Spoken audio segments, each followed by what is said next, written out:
Hello guys, সবাইকে আমি জানাই বিজয় দশমীর শুভেচ্ছা, প্রীতি ও ভালোবাসা, আমার প্রণাম।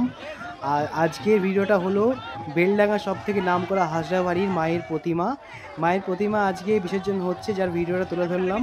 আর সব থেকে আমি কথাটা বলি, মায়ের প্রতিমা কিন্তু এই প্রথম আগে সব থেকে বেলডাঙ্গার মধ্যে আগে বিসর্জন হবে, তারপরে সব ঠাকুরগুলো বিসর্জন হবে। তো ভিডিওটার জন্য দেখতে থাকো তোমরা সম্পূর্ণ। মায়ের প্রতিমা দর্শন নাও, মায়ের ভিডিওটা তোমরা দেখতে থাকো। ভালো লাগলে লাইক শেয়ার কমেন্ট করবে। আর সবাইকে জানাই প্রীতি ও শুভেচ্ছা, বিজয়া দশমী। সবাই যেন সবাই ভালোভাবে থাকো, সব ভালোভাবে কাটাও।